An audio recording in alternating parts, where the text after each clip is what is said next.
Good morning, class. How are you all? Today we are starting a new lesson of English grammar for class 3 and it is sentence.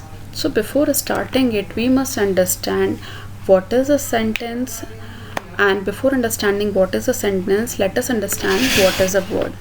So in English language they are 26 alphabets. English language में 26 alphabets होते हैं और जब हम उन alphabets को combine करते हैं then it form a meaningful word. उनसे क्या बनता है? Meaningful word. और a group of meaningful word makes a sentence. Meaningful words का जो एक ग्रुप है वो क्या बनाता है? सेंटेंस बनाता है. तो it means a sentence also has a meaning. So let's further understand it. Now read the following. So in this, let us see what it is written. The, shine, brightly, sun, in, sky, the. So it is a group of words. We can see that this is a group of words but it does not make any meaning. Although यहाँ पर हर एक word का एक meaning है, लेकिन completely आप इसका meaning नहीं बता सकते कि ये सेंटेंस का क्या मीनिंग है. सो जब हम इसको रीअरेंज करते हैं, so it now forms a meaningful sentence. The sun shines brightly in the sky. तो इस सेंटेंस का एक मीनिंग है. इससे हमें ये समझ में आता है कि आकाश में सूर्य चमक रहा है. और जो हमने पहला ग्रुप ऑफ वर्ड्स पढ़ा था उसका कोई मीनिंग नहीं था. And now this forms a meaning. So एक सेंटेंस के 3 कैरेक्टरिस्टिक्स होते हैं. पहला कैरेक्टरिस्टिक है कि वो एक कंप्लीट थॉट या आइडिया को एक्सप्रेस करता है, यानी इट हैज़ सम मीनिंग. उसे पढ़ के हमें कुछ समझ में आता है. And it has a subject and verb. This is it second characteristics कि हर सेंटेंस में सब्जेक्ट होता है और वर्ब होता है. जैसे इस सेंटेंस में sun is the subject and shines is a verb and brightly is adverb. तो एक सेंटेंस में सब्जेक्ट भी होगा और वर्ब भी होगा और इसका एक मीनिंग होगा. Meaning of sentence depends on the expression. Expressions क्या होंगे? जैसे if somebody is asking a question, अगर कोई क्वेश्चन पूछ रहा है या किसी ने कोई स्टेटमेंट कहा है, कोई कमांड दिया है, रिक्वेस्ट किया है, so all this things expresses the expressions of a person in the sentence. अब हम इसको और भी डीपली समझते हैं कि सेंटेंस होता क्या है. So here we come with the definition of the word sentence. Now the definition states that definition क्या कहती है? A group of words that makes complete sense when put together is called a sentence. अगर group of words को अगर हम एक particular order में रखते हैं जिसका कि एक कंप्लीट मीनिंग, सेंस का मतलब क्या है, कोई मीनिंग निकले, तो उसे हम सेंटेंस बोलेंगे. जैसे देखिए अब सेंटेंस में जैसे हमने पहला सेंटेंस पढ़ा था, the sun shines brightly in the sky और द स्काई इज़ ब्लू. इस सेंटेंस से हमें क्या समझ में आता है कि स्काई का कलर कैसा है? ब्लू. अब देखिए सेंटेंस में क्या क्या होता है.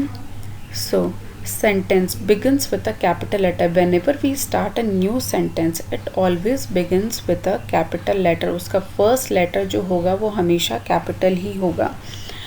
Have a subject and a verb. हमेशा क्या होगा सेंटेंस में? एक सब्जेक्ट होगा और एक वर्ब होगा. Have commas, full stops and other punctuation marks. इसके अलावा कॉमास होंगे, फुल स्टॉप होगा और दूसरे पंक्चुएशन मार्क्स भी हो सकते हैं. And it does have a meaning. और उसका एक मीनिंग भी होगा. So here what is a verb? Verb से हमें क्या पता चलता है कि कोई भी पर्सन, एनिमल या थिंग क्या एक्शन या वर्क कर रहे हैं. Subject here is can be a person, animal और a thing who is performing some action. Now types of sentences. Sentences कितनी तरह के होते हैं? There are 4 types of sentences. First is interrogative sentence. So what does it means? What is interrogative sentence? A sentence that asks a question and it ends with a question mark. एक ऐसा sentence जिससे question express हो. You are putting an inquiry. आप किसी चीज़ की inquiry कर रहे हो, क्वेश्चन पूछ रहे हो. That expects an answer is a interrogative sentence. So it begins with what, where, when, how, will. So these are the words that helps to start a question, जिनसे question start होता है. So these, now here are the two example. Where is my book? How are you? Where is my book? मेरी book कहाँ है? How are you? आप कैसे हो? So these are the, so here are the two sentences that ask the questions. Now declarative sentence, it tells information about anything, यानी हमें किसी चीज़ के बारे में कोई ना कोई इन्फॉर्मेशन या जानकारी देता है और ये सेंटेंस फुल स्टॉप पे फिनिश होता है. जैसे फर्स्ट एग्जांपल है a dog is man's best friend. तो इससे हमें क्या इन्फॉर्मेशन मिली कि डॉग जो है वो ह्यूमन का, मैन का बेस्ट फ्रेंड होता है. And second sentence the taste of mango is sweet, और मैंगो का टेस्ट कैसा है? स्वीट. तो ये दोनों सेंटेंस हमें कोई इन्फॉर्मेशन प्रोवाइड कर रहे हैं. First about the dog and second about the taste of mango. Now next third sentence is exclamatory sentence. It is use to express deep feeling और इमोशन. ये ऐसा सेंटेंस है जो हमारे इमोशंस को, जैसे when we are happy, sad and our other moods, when we are feeling excited, surprised. तो इस तरह के expressions इसकी हेल्प से हम देते हैं. It always ends with an exclamation mark. So इसके examples क्या है? That is a beautiful fish. So you are getting surprised to see the beauty of the fish. And second, alas we lost the match.